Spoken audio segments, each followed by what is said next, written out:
Hello everyone, it's Mike from Chess Lifestyle, and today we are trying to train just over an hour of chess. And I realize it's a very late stream. I am actually absolutely shattered. I just played some basketball, and yeah, just completely drained. But yeah, it's good that I'm exercising. I think this is not just good for my body, good for my health, but also good for my chess. So I'm very happy that I'm keeping that up.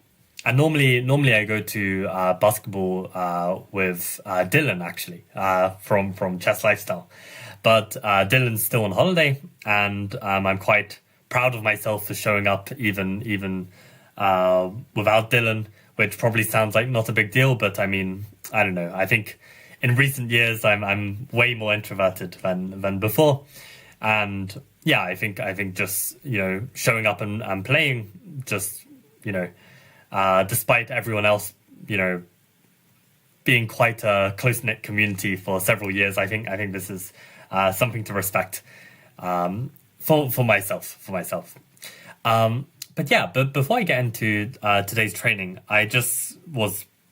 I saw a pop-up from the Chess Nerd about like Witty Alien quitting streaming and quitting content creation. So obviously I got baited and watched it, but yeah, it was actually quite sad to hear about Witty Alien stopping his streaming. I mean, I wasn't like a huge fan. I mean, to be honest, a lot of his streams I couldn't understand what the hell was going on. I think that's just like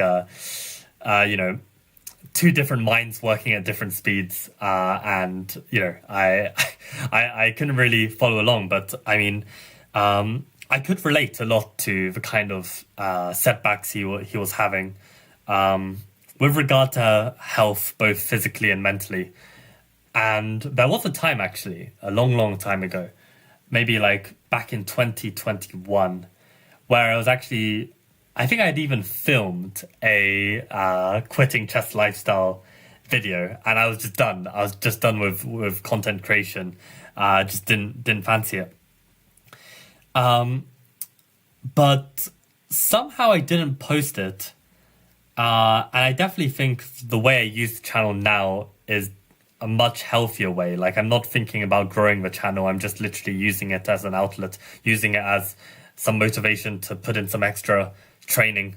And I think I'm glad I did this, because I think if I had, let's say, packed up the channel and just focused even more on training, like, I really would have burnt out. So yeah, I hope this is not the end of his channel, because I think you never really want to end things on such a negative note, I think, especially when you're a positive person for the majority of the time. But yeah, it is grueling. It is grueling, and for sure, like, I'm only making this work because I'm really using it to just train chess. Like, if I was just trying to entertain you guys for 24/7, like, I would completely burn out. Yeah, so hopefully he's gonna sort things out. Maybe take a whole year off or something, and then come back. But yeah, would be a shame to end on such a negative note. At least that's how I feel. But yeah, let's get into some training without further ado. And of course, we're just grinding Woodpecker because it's the most brainless thing, and I enjoy a good rant at how badly written this book is. So yeah, we're going to keep this going. So Smyslov against Olafsson, white to play. Rook, rook, bishop, knight against rook, rook, bishop, knight. 1, 2, 3, 5, 6. 1, 2, 3, 4, 5, 6. Somehow I really want to make this battery work, but there are some obstacles in the way. Our rook is being attacked by the bishop. Bishop maybe got some X-ray pressure. Maybe got some potential checks.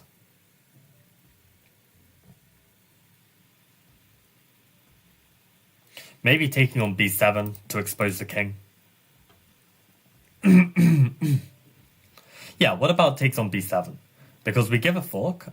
If they take us, then we can give check, and then we pick up the knight. So if we take on b7, what if they take on c2?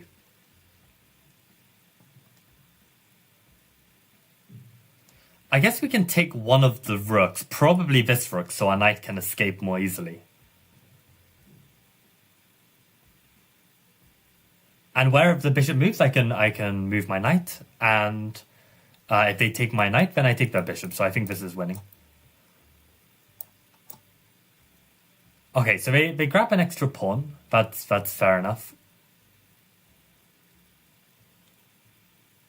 Is there nothing I can do here?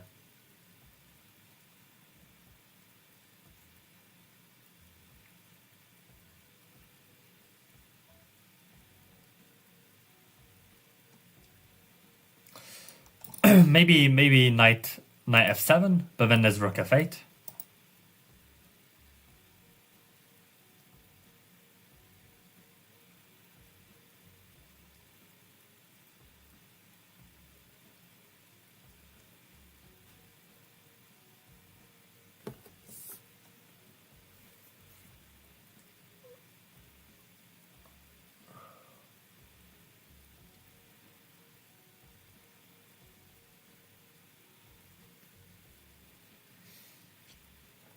I mean, if I take back, I definitely prefer white. I mean, we've got a slightly better pawn structure. We've got a better minor piece. But it's still definitely a grind. I mean, at least this way, if they play rook f8 and then I take, at least the rook's a little bit awkward. Maybe I can even play rook here and just try and win a pawn. It's probably the better way forward. So let's throw it in. And yeah, now my idea is just to take. I didn't have anything more clever. Okay, and is it going to be rook c5 to try and win the pawn? I mean, the rook endgame just up one pawn is not completely clear. I wonder if it's even practically better to keep the bishop. But rook c5 surely is probably the solution. I don't see anything else going on here. So white wins a pawn. But is it really that big of an advantage? It looks like it is. See, I guess it's not that much of a difference. Or maybe it is. Plus 1.7. It's quite significant. Okay, let's try rook f8. And let's get this big trade. Yeah, king c7. King d2. I guess it's still a pawn. And the point is we didn't really have any other super duper alternative.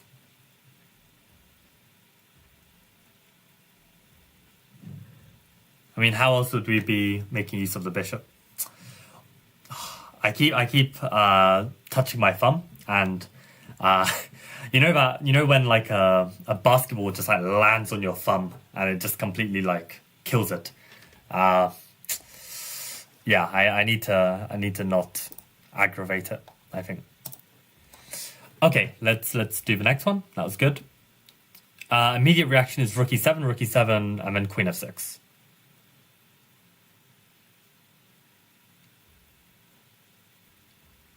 I mean, it looks very promising in the sense that if we got an extra move, we could play queen h8, king f7, queen g7, king e8, and queen g8 is checkmate. So this is a checkmate threat. And how can black deal with it? Really looks difficult. We've got one check on f2, which I don't believe.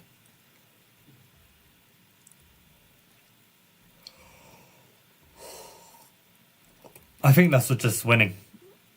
I don't see a defense. Okay, lovely. Oh, rook e5 is a defense, to be fair. But at the very least, we could take the rook. Queen takes d6 is strong as well. Let's see if queen d6 is really best. Could we just play this? Okay, it's +3. So I think if I miss rook e5, it's not completely criminal. Probably should have at least tried to evaluate it, but you know, still completely winning. Okay, let's do the next one. Smirin against Smyslov. White to play.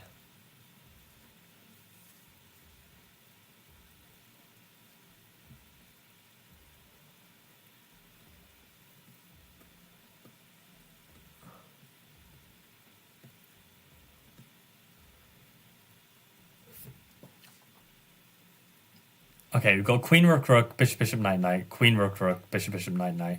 1 to 3, 6, 1 to 3, 6.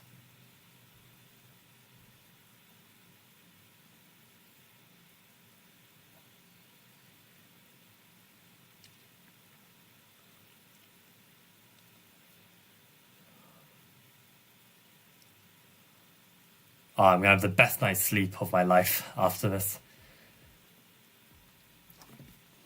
Okay, so what's going on in this position? There's some X-ray pressure here. There's some pressure on f7, pressure on a6, pressure on c4. This pawn weakens our king a bit, but it is supported. We definitely feel like we have the more active pieces. We both have an isolated pawn. This is isolated too.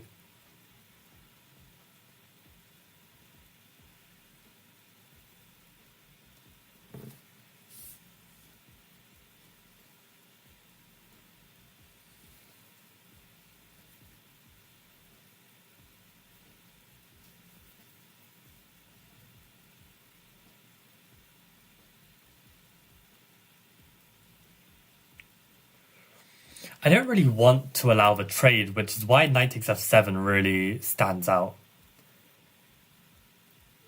Because if rook takes, then I could go bishop takes e6, and I'm threatening knight g5 and knight e5 to try and win back the piece, win back the material. But even if I get, 2 pawns and a rook for 2 pieces, it's not necessarily better.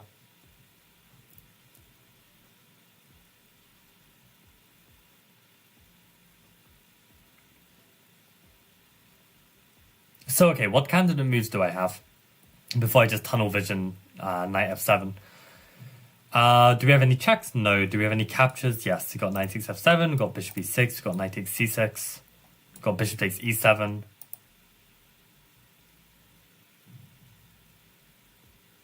then what about threats? Maybe knight g5?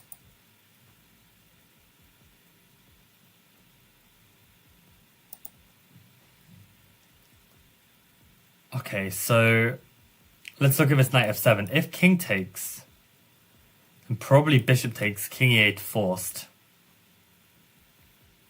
Looks really bad for them. And knight e5, I mean, surely this has to be something. But I really don't know how much to trust my intuition there.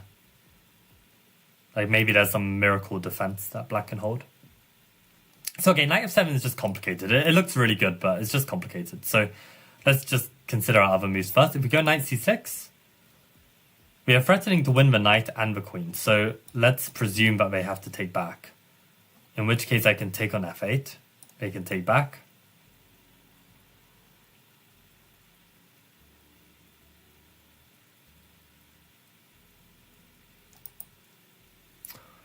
I mean, I could just go bishop takes and then take a pawn.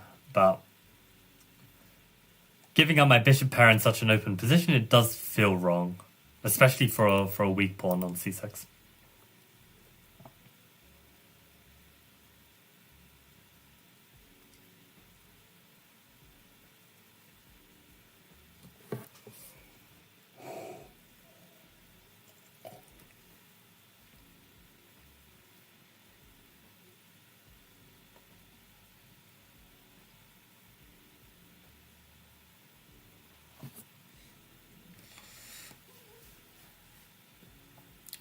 Man.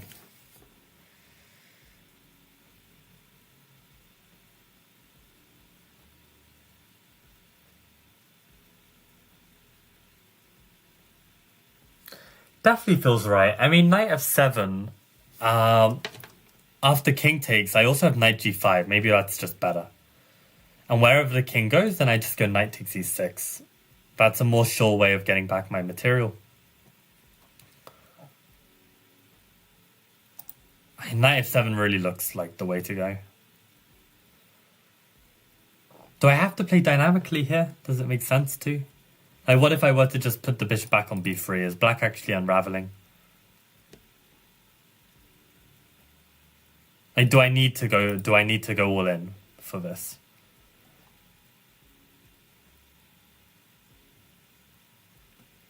I mean, maybe next move I play knight d5 and actually it's not so clear how I make progress. So maybe I do need to go all in. I don't know. Knight f7 was what jumped out first, and it still looks good. The alternative to take on e7 win a pawn, it really feels wrong. Was there any other captures I was missing? Bishop e6? They just take knight g5. It just looks like a more tame version. It just can't be right. And just play queen c8 or something. Just well, that drops the knight. I mean, is there surely there's something to defend this.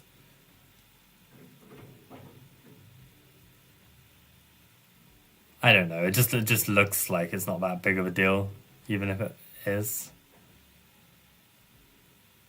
Maybe they can play like queen d5 or something. I don't know. But yeah, it doesn't look right. So knight g5. If takes, I take back in some way, and I'm losing momentum. So knight f7 has to be correct. Just can't. I don't know what the right follow-up is, to be honest. I think if rook takes, I'm definitely taking on e6 with the bishop, and if king takes, then maybe this knight g5 is even more precise. Took with the rook. Well, I'll check king takes afterwards as well. I realize there have been some messages in chat. I will respond once I've solved this exercise. It's just stops there. I hate when puzzles do this, because I mean, like from a bad attacker perspective, which I label myself as, you know, I don't see how this is just winning. I need more proof. King takes f6 could be met by knight g5, which is what I was saying, and knight e6 wins back the piece at least and keeps the pawns. Yeah, I mean, this is basically what I calculated.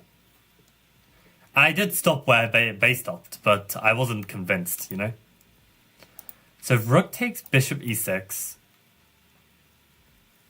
it's that bad, huh? Like, yeah, knight e d5 feels quite reasonable of a move. Right, and we're not just cashing out immediately, we're playing knight e5, that makes sense. This is like not that big of a deal, right? It's only +2, but knight e5 is really nice, or knight g5. Yeah. So okay, I can start to get behind this a bit more, the fact that we're actually winning the rook completely. And if they take with the king, it said both knight g5 and bishop e6.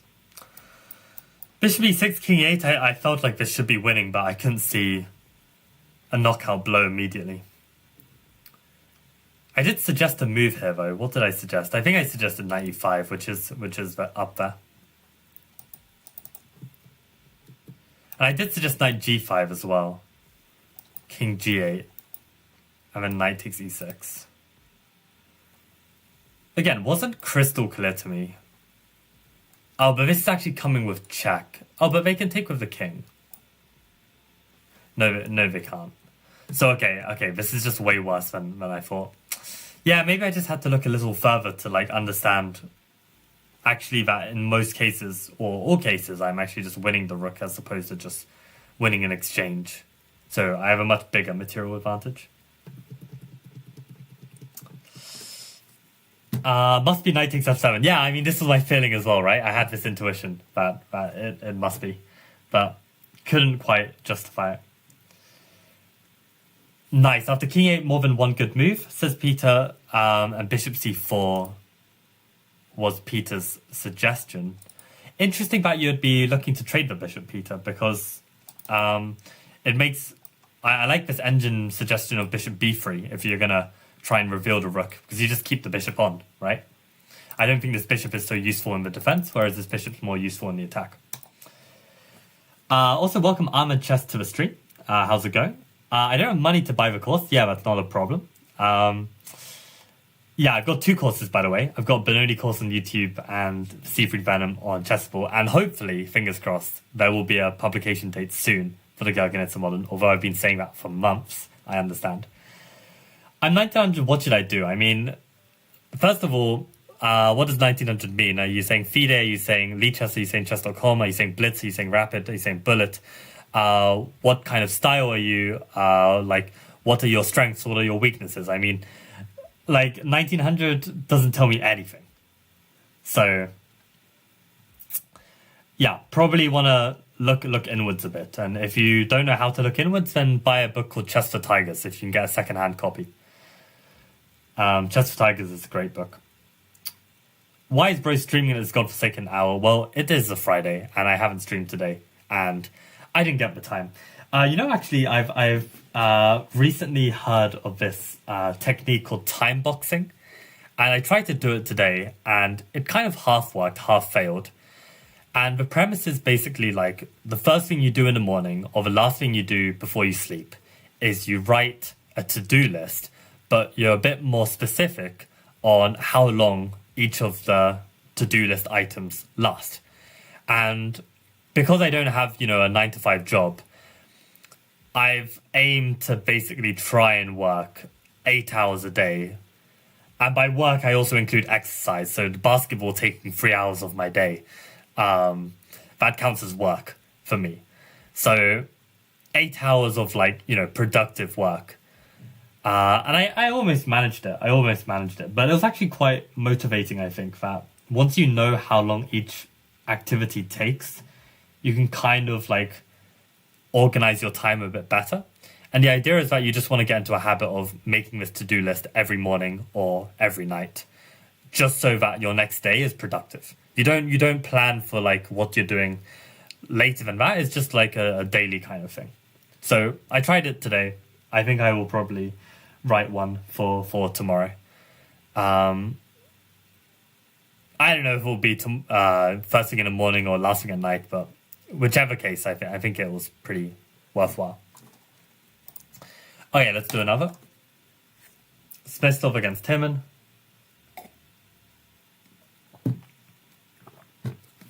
I mean, surely instinct is to take the knight and then try and give some checkmate.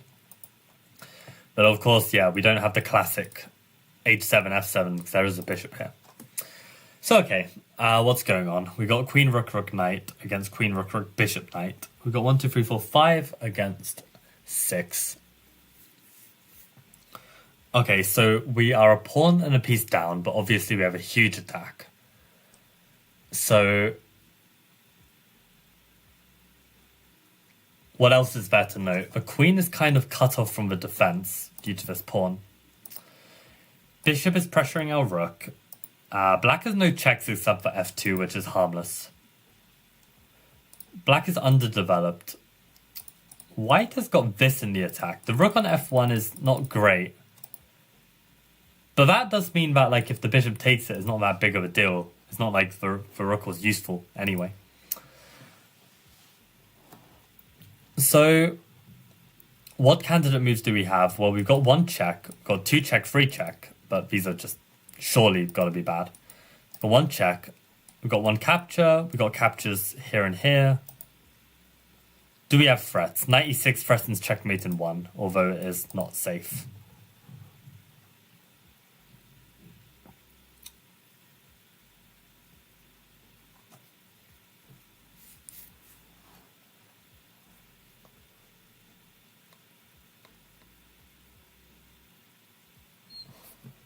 Oh wait, why can't I just go rook takes knight and then play knight takes h7 with this motif?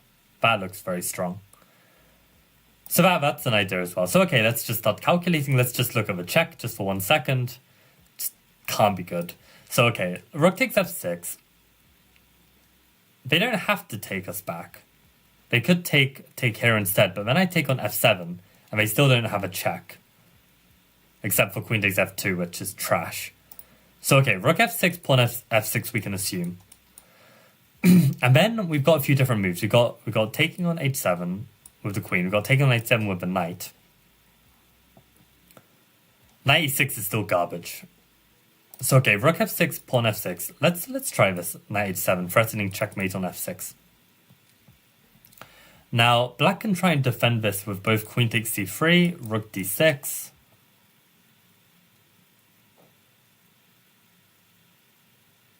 Yeah, and I mean, rook d6, I really don't see an attack. So, okay, rook f6, pawn f6, queen h7, king f8 forced. Is there something here?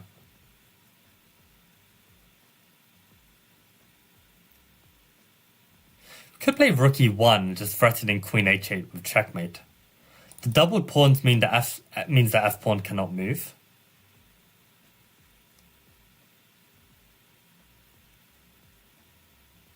If they try and block the rook, well, then we can sack the rook and give checkmate on f7. So this looks very promising, actually. Just play rook e1. How on earth do they deal with this? Maybe they can try bishop e2? But then I can give checkmate.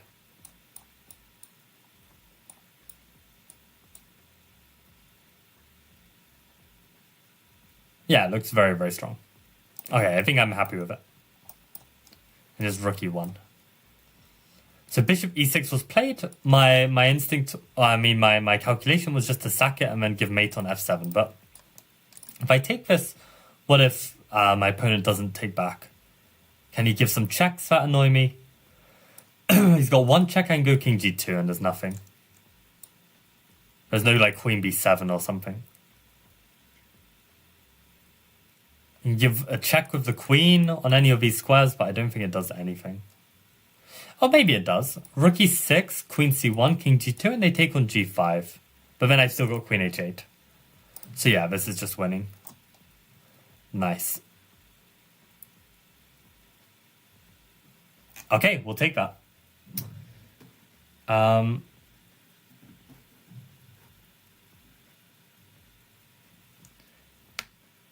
8 hours of basketball and then go pro? I don't think I would be able to, even if I did 8 hours. I mean, I actually kind of want to work on my basketball because I was actually playing really well for the first half hour. Then I completely gassed out, and halfway through, I was just so dead. And the last game I played, 2 hours in, it was awful. It was awful. I missed every shot. Like, I had no more steam. So, yeah, basically, I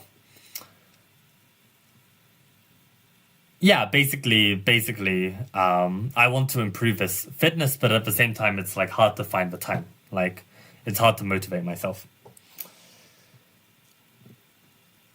Okay, Mr. Toby, watch what you say. I hope you're here for chess and not here for unnecessary comments. And you better be careful, Jan, agreeing with Mr. Toby. Okay, rook f6, ef6, queen h7, king f8, rook e1, bishop e6, rook e6. Yeah, exactly. Crazy how long Smyslov's career was. Yeah, like I saw a post, I think, on Twitter recently about how he was still like top 10 for a really long time. 1993 and played the World Championship in 1948. That is crazy.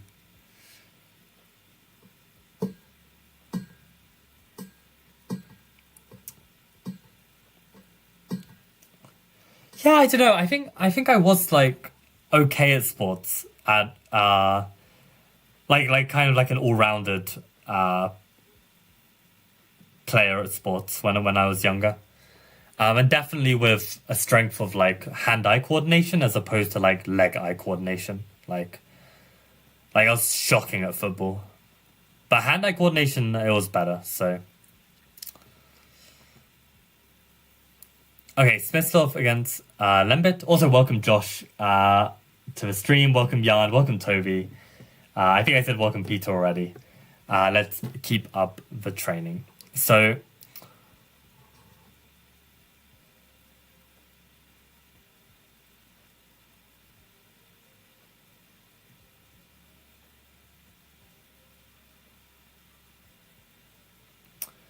Okay, so we've got 2 rooks, knight, bishop against 2 rooks, knight, bishop. We've got 1, 2, 3, 4, 5 against 5.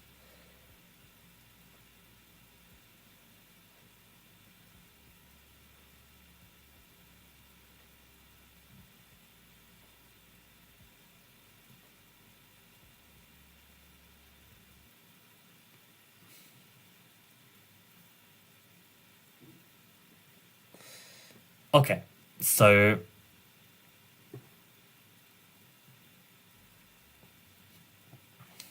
What is there to note in this position? The king is pressuring our rook. Our bishop is potentially loose. There's a battery on this file with this pawn blocking the way. This bishop might be vulnerable.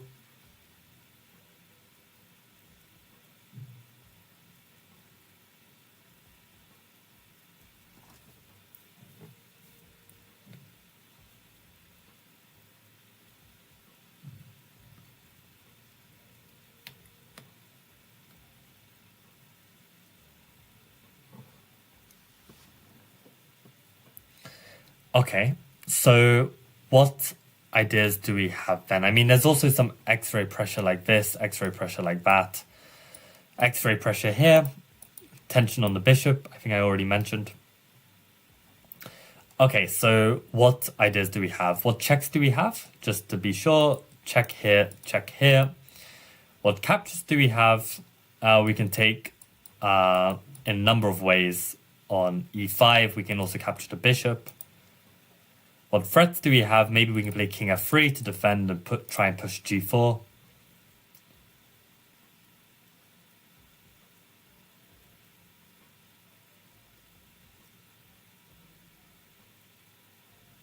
Maybe knight f2 with the same idea.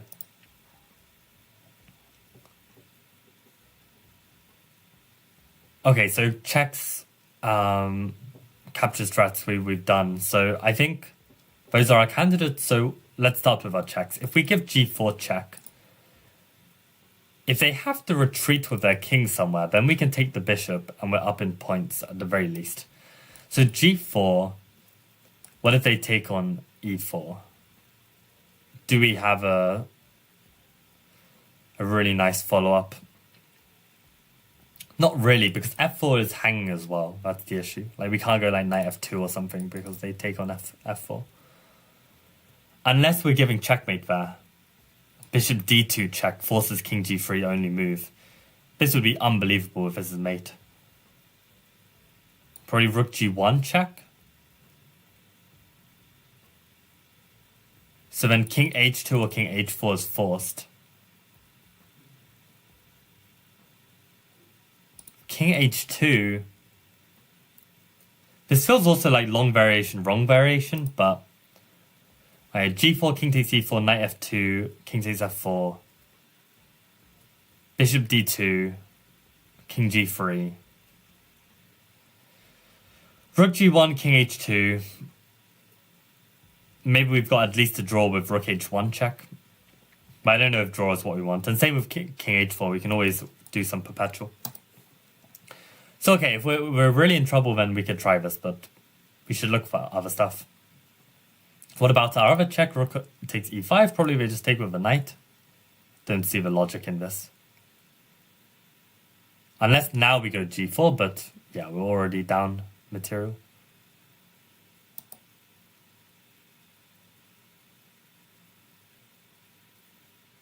Unless like we're able to take with the bishop, and then wherever they move the bishop, then we hit them with something nasty.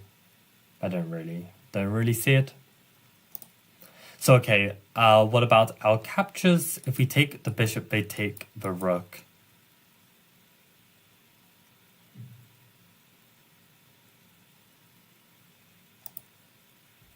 I don't see how we follow up.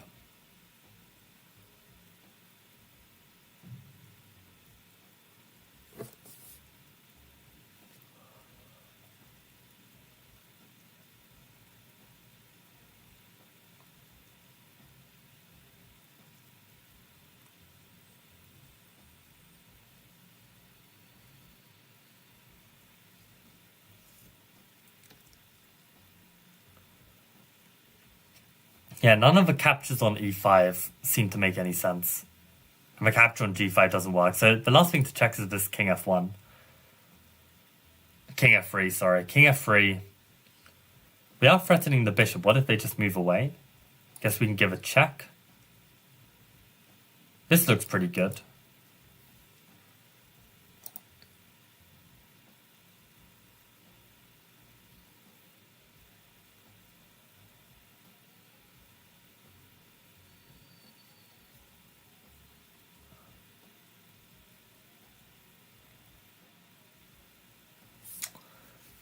King f3 feels decent.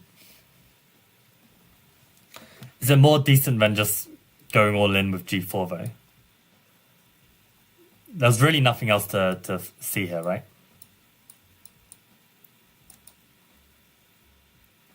Wasn't missing some idea. Oh, to be fair, I could play king f1 to threaten rook g2 mate. Maybe that can't be stopped. Knight f2 takes bishop d2, king g3, rook g1. If king h2, it's a mating net of king f1. And if king h4... Oh, I can play rook h1, king g3, and then rook h3 is checkmate. So I think that does win. Wow. Yeah, okay, lovely.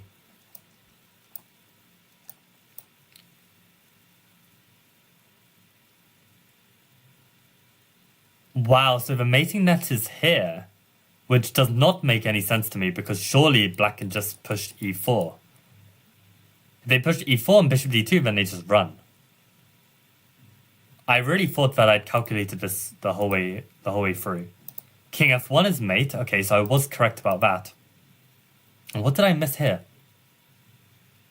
Is this not forced mate? Rook h1? Rook h3 check. Is this not forced mate? What was I calculating actually? Because rook h3 there's king g2. I missed that. Oh shit. What did I think? Maybe I just thought rook h3 was checkmate. Yeah, I think I just thought it was checkmate and missed that there's king g2. Oh, that's very annoying.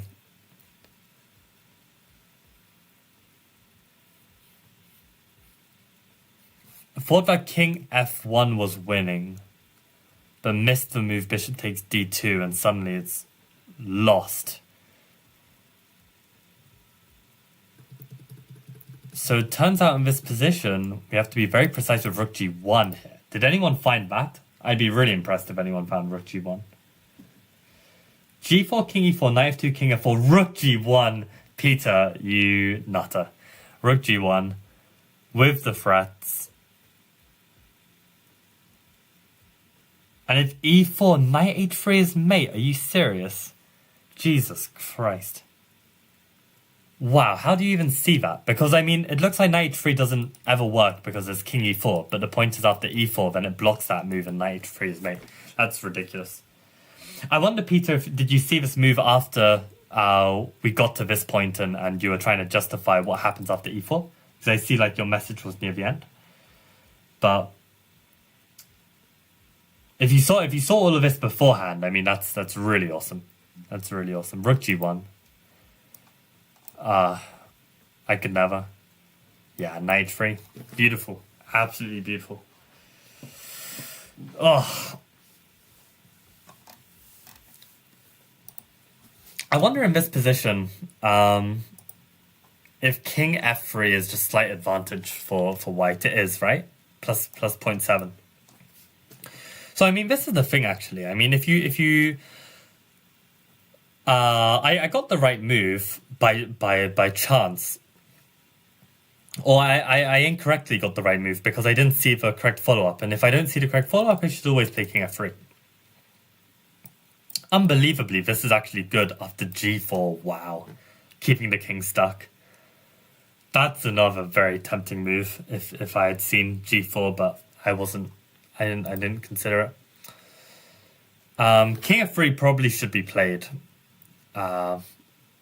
If you don't see the full idea.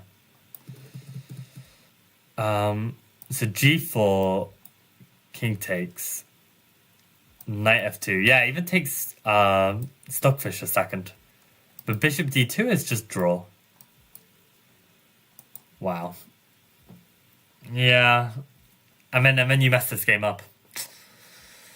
I mean, again, this is why I really try to refrain from this style of chess. It's like really, really tough. I spent most of my time looking at bishop d2 check also, yeah. That's fair, Peter. Okay, I'm glad, like, I mean, it makes so much sense to, like, kind of, like, push that king away, but just, rook g1 is just so nice. Rook g1's a real shogi move, so you have some potential in shogi, Peter, if you find this. I mean, shogi players would find rook g1 in a heartbeat. It wouldn't even be difficult. A very cool idea for a long-term chess project. I want to get it started before I say what it is. I have to figure out a thing or two. Okay, mysterious. I am very intrigued But yeah, best of luck with it, Josh. And yeah, for sure, like, just go for it. I mean, as long as you're not like spending lots of money to try and get the project going, I think if all you're sacrificing is time, I think it's always worth like trying.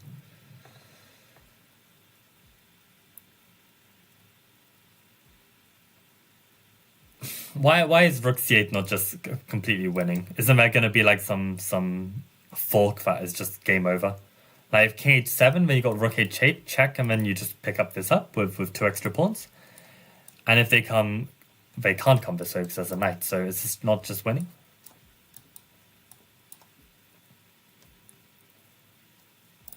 I mean, why is this in the intermediate section? Like, bollocks, load of bollocks. Stupid book. Okay, next one. How are we doing for time? 19 minutes to go. Peter says, I want to learn shogi. I've been playing lots of different board games that aren't chess. Interesting. What is your favorite of the different board games, Peter? And shogi is a beautiful, beautiful game. Dare I say it, I think it might even be more beautiful than chess. But there are just so many reasons why, overall, it's not like sucking me in as much as chess does. For just a billion reasons.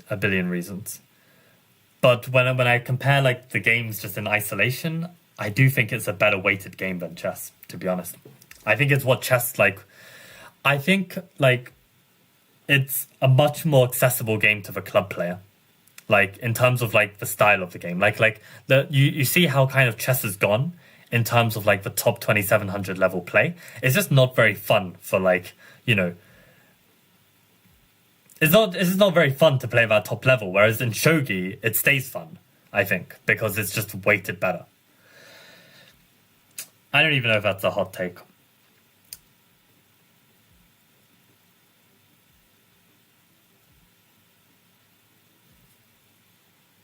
Okay, I think it will be cheapish to get the project going. That sounds good. Yeah, fingers crossed it goes well. Peter says, I went to a Mindsport Olympiad, if you've ever heard of that, and played a lot of random games. Yeah, no, I have heard of this. The only Mindsport Olympiad activity I've ever played was diving chess.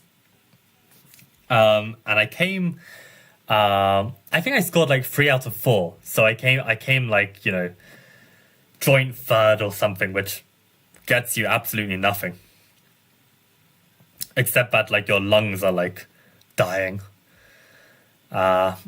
But yeah, no, it's a experience, and I had a strategy with diving chess, which kind of worked well. Which was basically like the rules of diving chess are, you know, you've got a magnetic board at the bottom of the swimming pool, and rather than have a clock, the rules are when you go down to make your move, when you come up, the other person has to go down immediately.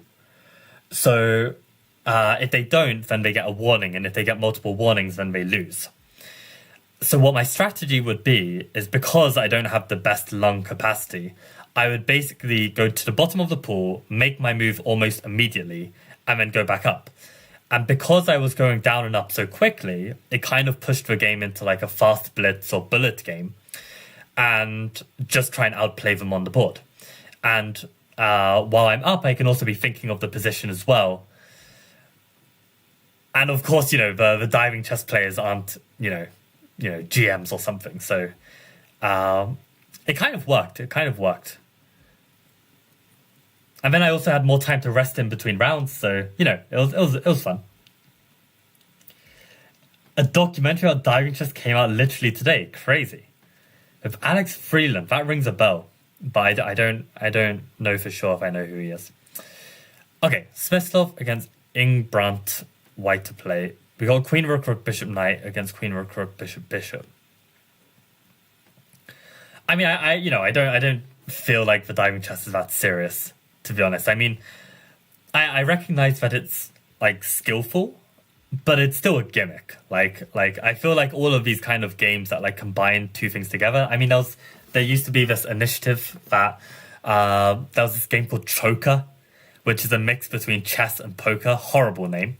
But it was kind of a cool game, and it had skill for sure. And it kind of incorporated the two games in a way that was quite nice.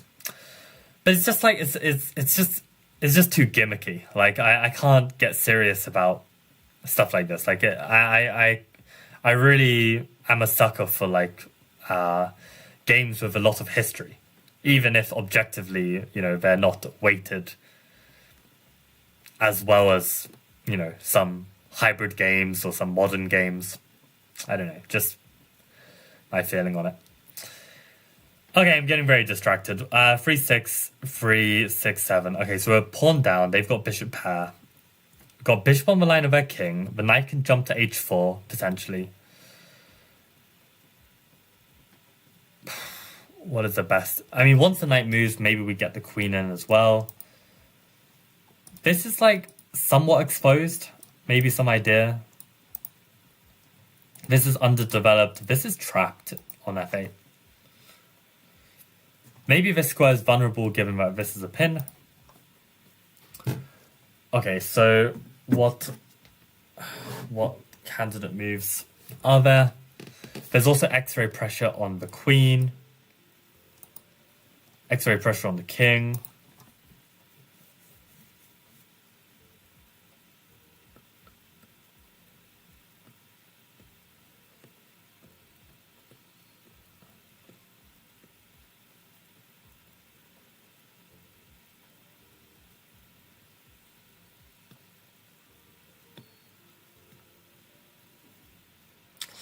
Okay, so what checks, what captures, what threats? We have one check on f7. What captures do we have? We can take on e5. What threats do we have? We can threaten the bishop. We can also threaten the bishop this way, now that we've recognized that we've got this pin.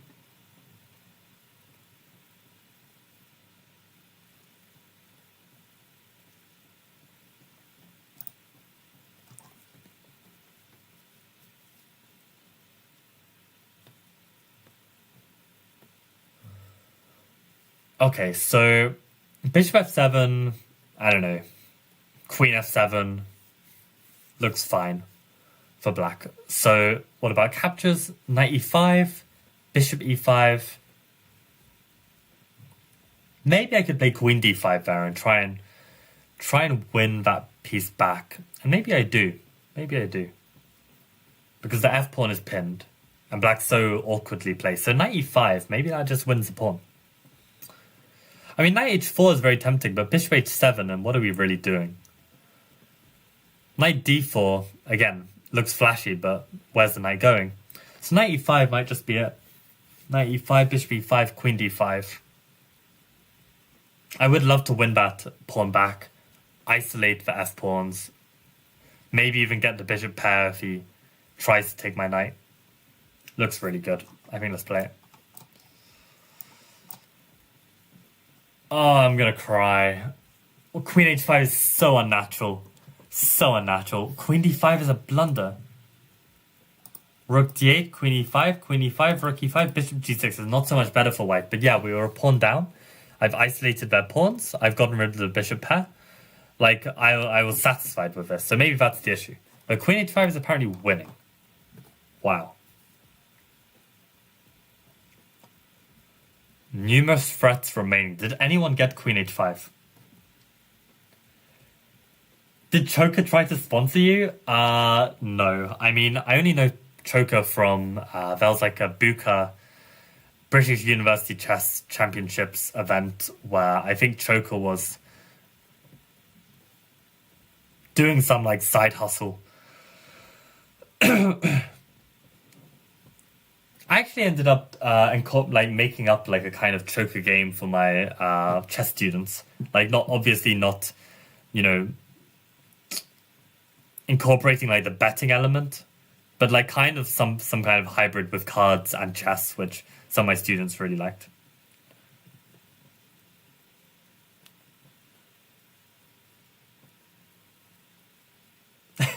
Peter, why are you saying sorry for having a good day today? I mean, that sounds pretty good, no? What's there to be sorry about? Choker sponsored a lot of chess YouTubers. Okay, no, never got in touch with me. Definitely not big enough. I mean, there's a button I can click on my YouTube which allows people to get in touch for sponsorship, but I've just not clicked it because I just can't be asked, to be honest. Like, maybe I should, just to find out like how much these sponsorships are really paying, but I really just hate doing things for money that I don't like, that aren't aligned with me, that I'm just doing for the sake of doing it because someone's willing to pay me. I don't know. Like, obviously I have a price. Like, you know, I'd probably just about like advertise anything if they give me enough money. But you know, in general, like, I don't know how these sponsorships are gonna work. I doubt that they're paying them much, right?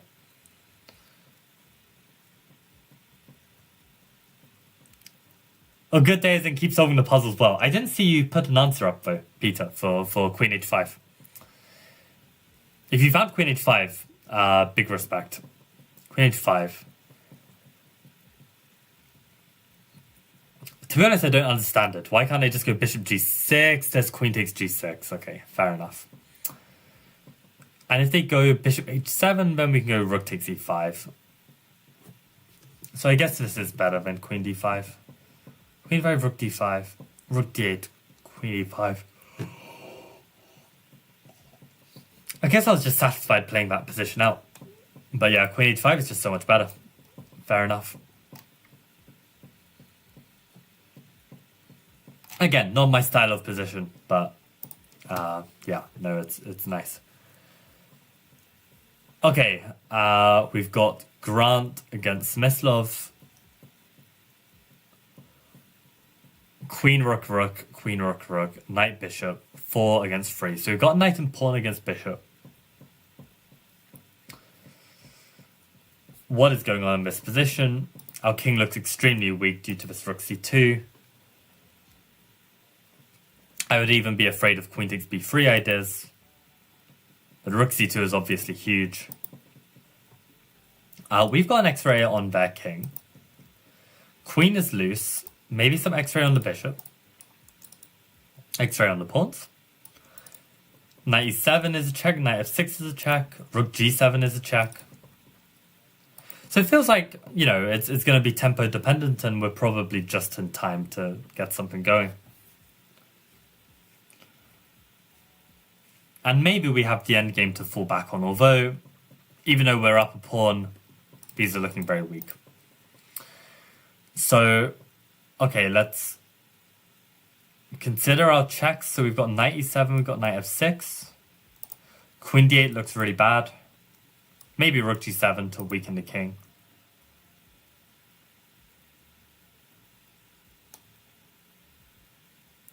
And then captures, what captures do we have? Again, this is Rook G7, Queen A7 looks terrible. And then threats in this position. I don't feel like we have the time for it. I can't see a useful threat. Maybe like Queen C7, right? Protects here and threatens mate, but okay, Queen C7, they can still take on C2. So okay, let's consider the checks first. Let's imagine Knight F6. If they go to the corner, what have we achieved? Probably nothing. And yeah, I mean, this is nowhere by no means forcing. King F7 looks testing as well, so probably not this. If we play Knight E7, we are threatening to win the bishop due to our queen. But they can take with the rook, and are we just a piece down? Probably. Maybe we could give some check, but we can move that king. It doesn't. The queen is protecting here as well. Somehow it looks good though. It looks good. Rook D8 looks promising. If we take and then take, but then they can move their king to defend the rook. Yeah, and some tactics like this we don't really want to enter because we have to sacrifice the piece. So I don't like this either. So what about Rook G7, King G7? Maybe Queen C7 is the best way? They can't block so easily.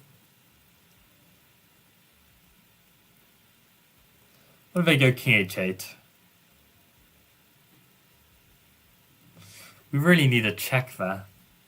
Because otherwise they're playing rook takes c2. So okay, if it's not a check, what are the captures? Oh, no good captures. And then what about the threats? I think I said like this queen c2, but it's not very good. I guess knight e3 is a threat on the bishop and defends the check. They can go back.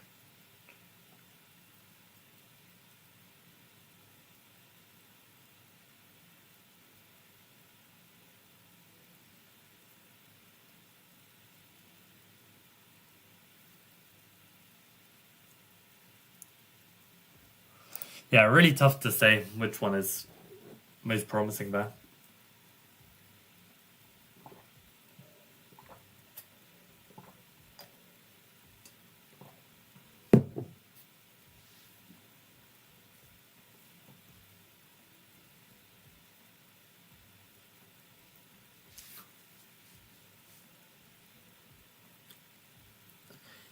Somehow rook g7 feels like it should win.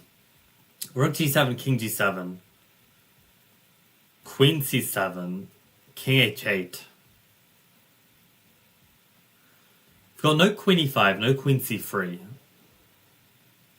So maybe it's not winning. Rook g7, king g7, what other checks? Rook g1, king h8 again.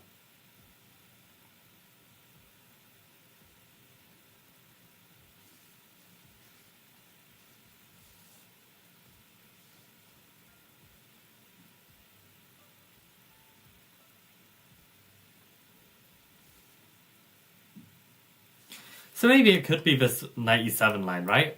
I was saying like rook e7 and then rook d8. But then rook takes, queen takes, king f7. I didn't really have a line here. Rook g7, king g7, queen e7. Looks really bad. Because they've got an extra bishop. Maybe there's some perpetual, but it's not really ideal.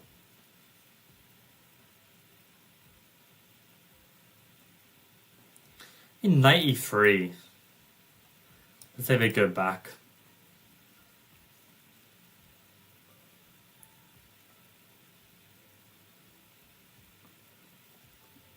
Oh, but then I could play rook d8. That's probably good.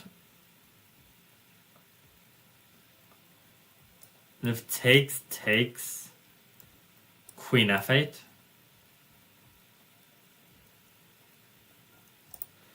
It's the most promising thing so far. It just doesn't look that convincing.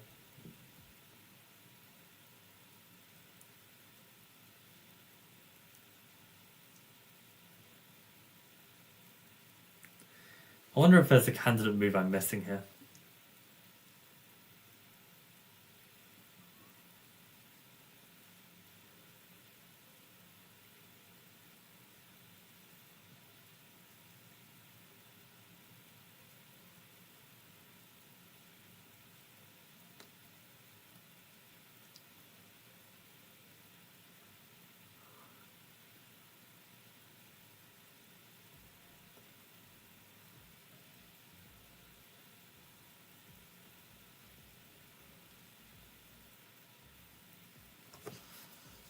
I'm glad probably the time is almost done because yeah, I'm completely exhausted.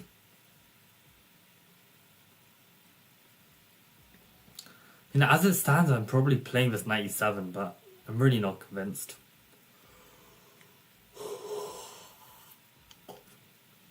Knight e7, rook e7, rook d8, king f7. No, not king f7. Rook takes, queen takes, king f7 now. I don't know. No idea.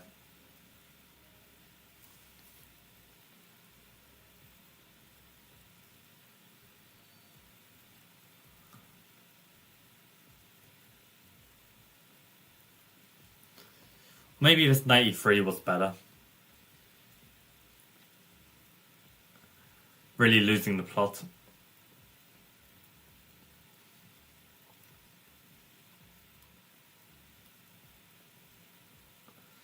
No idea. Absolutely no idea.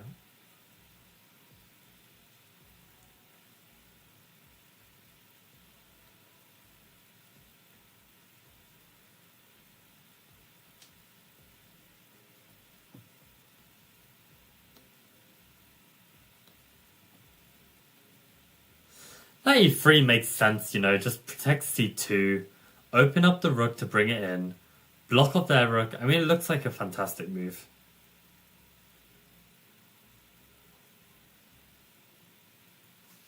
Just feels a tiny bit too tame, but I mean, you are bringing the rook. Surely it's going to be decent. So where do we even put the bishop? Probably like knight e3, bishop e4. Rook d8, queen d8. King h7.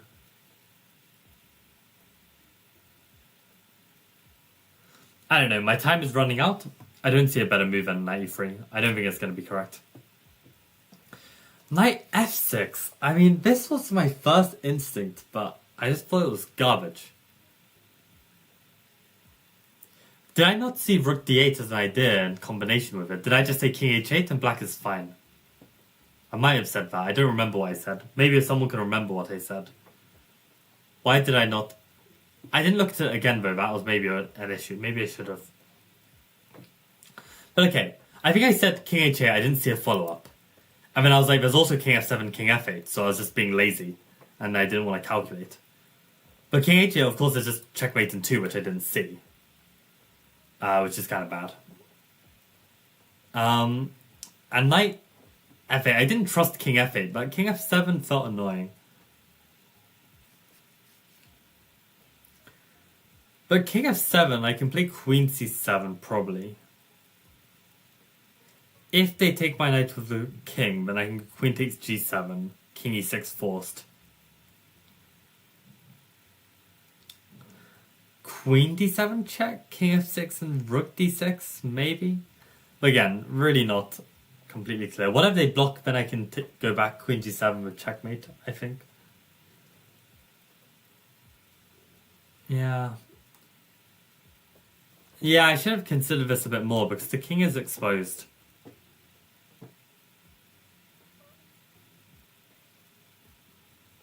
And if queen c7, rook e7 blocks, and then maybe rook takes g7? I don't know.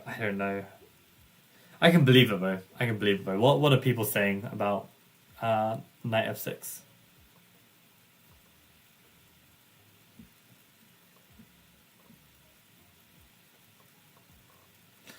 Rook g7 immediately jumps. Rook g7, king g7, queen c7, king h8. Can't find anything. Yes, I agree. Yeah, c3 is covered by the black queen. Very good. Rook takes g2, then queen a1. Rook takes g7, and queen a1 is a crazy check to see. Did not see that one.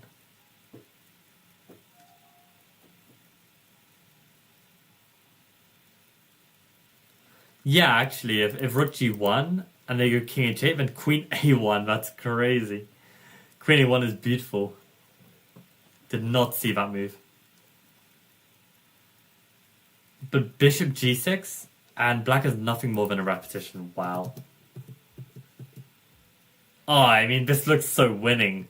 And it's just a repetition. That's crazy.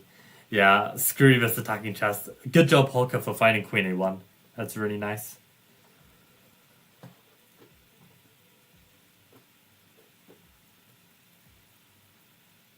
Yeah, you hear queen a1 and you're just like, okay, that's got to be the solution. But knight f6 is kind of simple as well. But no, everyone was, yeah, too trusting of Hawker's queen a1. Still a very nice find. Very, very nice idea. The only annoying thing is, as the attacker there, probably once the position arises on the board, once you get to this position, black probably will find queen a1. And then will play a move like bishop g6 and manage to hold the game. Like, even if they didn't see queen a1 back here. But it's like, as the defending side, there's nothing you can do anyway. You've got to accept the sacrifice and then just try and hang on. So, I don't know. I always find it really tough on both sides. But yeah, knight f6 is really nice. Let's see if I've got the follow-up. So my feeling was queen c7 was just winning. If they take, because then I could give check, give check, give check, and then give mate. This is probably not mate because they can probably run or something. I don't know. Oh, why do people play chess like this? Just play shogi if you're gonna play chess like this. What is this?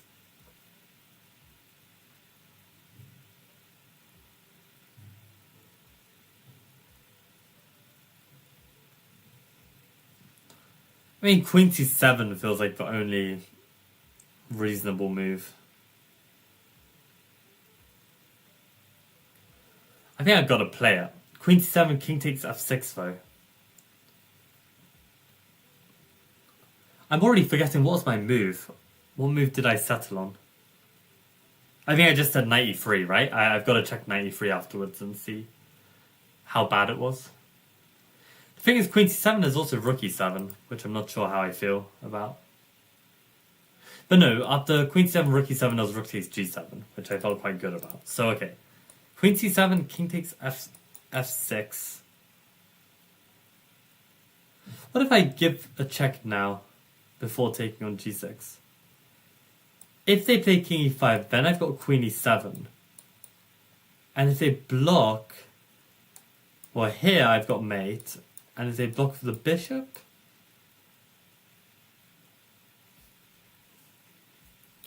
Queen d7 has to be correct. They go king c6, and then what?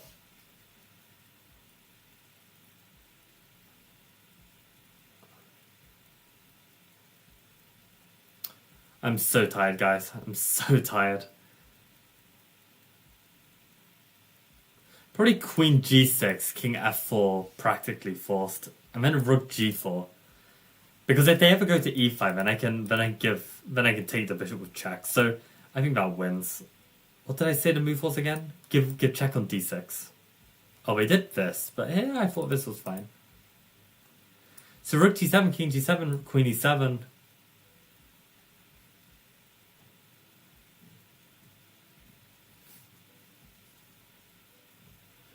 They've got either king g6 or king h8. If they go king h8, I don't even see the win there.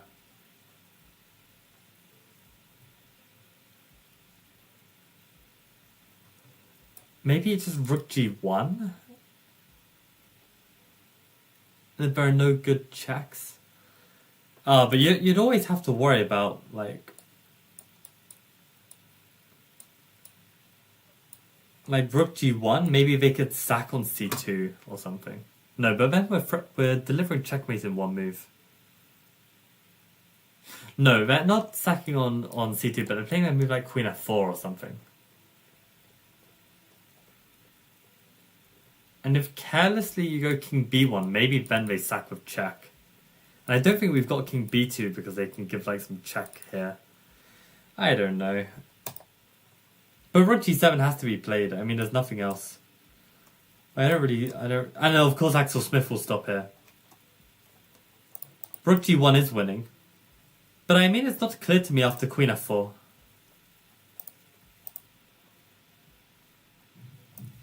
Queen f4. Yeah, king b1 and you blunder everything after bishop c2. Because now the king's exposed and I thought rook c8 maybe, but queen f2 is winning. Or drawing. So you have to play king b2 with mate in 12, and I was worried about this check. King a2. Yeah, there's no more checks. Okay, I should have looked one move further. I got too scared by this queen d4, but apparently there's nothing. Wow. Okay, fair enough. Yeah, again, very, very difficult for me to play in this style. And what was... Let's see how bad knight e3 is. Oh, queen e3. What the hell is that? Oh, come on. Come on. Queen e3 is... Knight e3 is actually a decent move. If not for this. It's like, you know, just keeping a slight edge, which isn't bad. Rook d2 maybe I should have considered. And rook g7 is just a draw. Unbelievable. Knight e3, queen e3, wow. And the point is if we take, they give check. And then king b1. And what is the engine doing? Why is it jumping back and forth? And rook c5. With the discovery blocking the queen. Super nice. Not see that. Yeah, this is supposed to be the medium difficulty section, along with the piss easy exercises as well. So the book is just broken. I think you just gotta just treat them as calculation exercises and not think about the difficulty. Otherwise, you will just be too tilted. So yeah, this is just chess. This is not medium. This is not hard. This is not easy. There's probably more than one win, but I see queen c7, king f6, queen g7, king e6, queen h6. What line is let's go back. So we're saying knight f6, king f7, queen check, king takes, which was not played. Rook d6 was what I was happy with in the end, as opposed to queen g7. Yeah, I was happy with this. And if bishop blocks, only now do we check. And queen g6, I think this is what I said. I did say this. And I said rook g4 here, which just blunders my rook, which I didn't see. But at least up to this point, it was good. And queen f6 is just very clean. If the king comes here, oh, I didn't even see that this is checkmate. Rook d4, sheesh. But I mean, just taking here is already good enough. Yeah, queen f6 is very nice. Damn. I mean, okay, good intuition building, good calculation training, and we got our hour in despite, playing a lot of sports and being completely exhausted. So, yeah, good session. So, thank you for tuning in, and yeah, no more updates really, except that just gonna keep up this grind and just try to get a bit more time to put in some chess training outside of just these puzzles. But what I'm still kind of like needing a bit of a break after my tournaments in the summer, and just get into the swing of things, and yeah, basically. I don't need to just start training super hard or something like for late October, which is probably when my next classical chess will take place. And yeah, this is already something. So yeah, perfectionist paralysis. Just get on with something and just train something. It'll be better than nothing. And on that note, thank you for tuning in, and see you. Okay, bye guys.